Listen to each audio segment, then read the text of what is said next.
Davao City, President Rodrigo Duterte on Friday said he will one day give his narco list to priests and bishops and will ask them to talk to drug personalities included in it.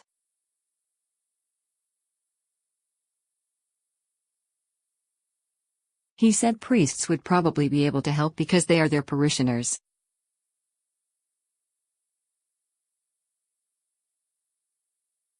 These priests, they easily condemn the government's anti-drug war, the president said during a Malacanang-sponsored dinner for media members here.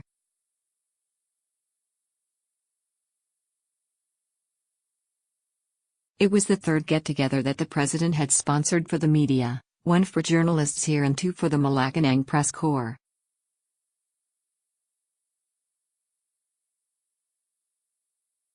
You go to these people, drug suspects, and tell them to stop already. You have the money to do that.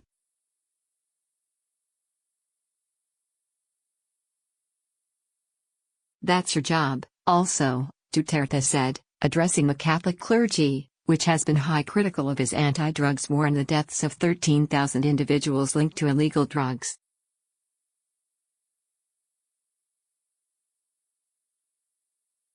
They are alive, you talk to them and tell them they would end up in a very serious situation if they continued, he added.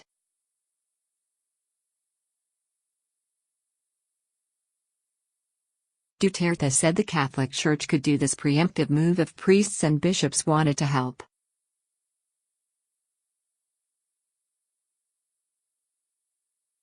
Also talk to the barangay captains, who are into drugs, he said. Duterte then explained that village chairs were not in the forefront of his anti-drugs campaign because 40% of them are involved in drugs.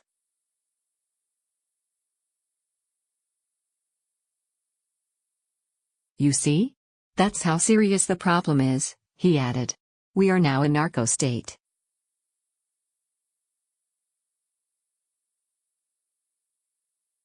You ask why I did not tap the barangay captains, village chiefs? I cannot trust the idiots anymore.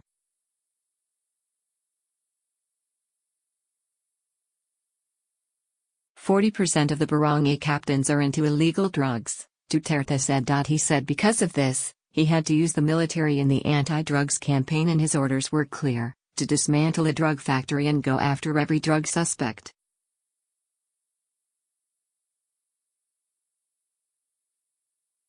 But Duterte said his order did not include killing drug suspects unless they put up a violent fight.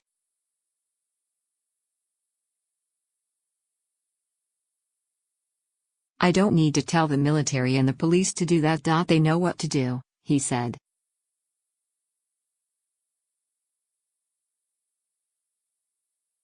That was why, Duterte said, the killing of drug suspects, particularly children, was not his policy.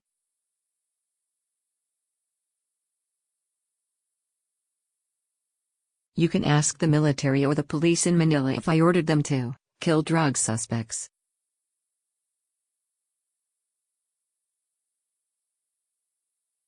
If any one of them stand up and say I ordered them to kill the poor and the children, I would resign because that would make me a liar. That's the truth, he added.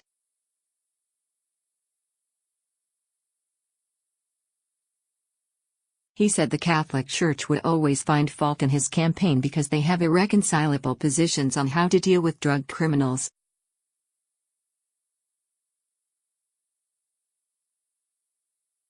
Unless they understand my duty, it's better for us not to talk of reconciling those two positions because those were irreconcilable.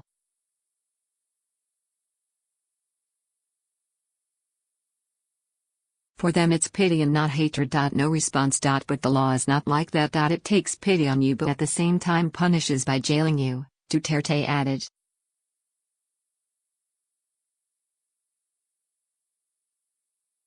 He said the anti-drug campaign was not also specific for the poor. I am here to enforce the law.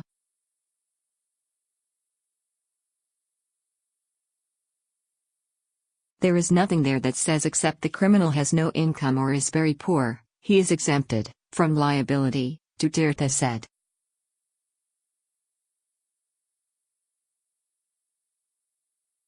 He said as an organizing crime, all those involved in the drug business were equally liable and everyone was a co-conspirator.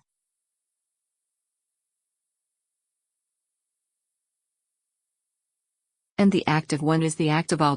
Loosely bound but still organized. There are those who cook the drugs, there are lieutenants to see to it the distribution is done, and there are the peddlers, he said, adding that the liability of the high is the liability of the low there.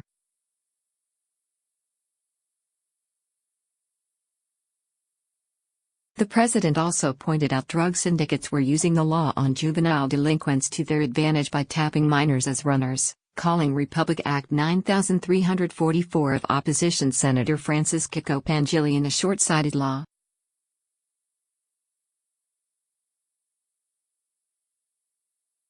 The runner, did it not surprise you?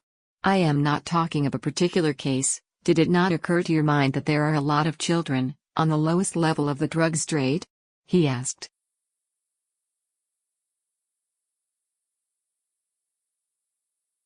He said the problem with the Pangilian law was that it acknowledged the social problem on juvenile delinquents but did not specify the measure in solving it.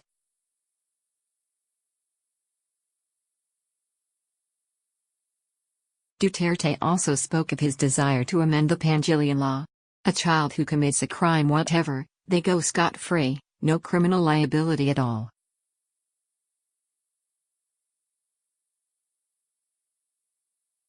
Not even a recording on the police blotter. What is recorded in the blotter is unidentified suspect.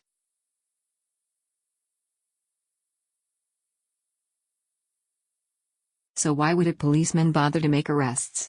The law then was that below 9, there was no liability, the suspect is a baby.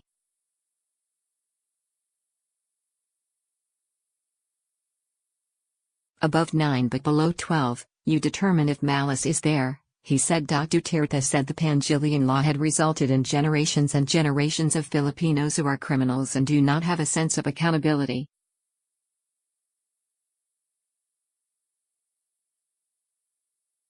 He reiterated that his anti-drug war would continue. It does not delineate between the poor and the rich. I am not about to do it.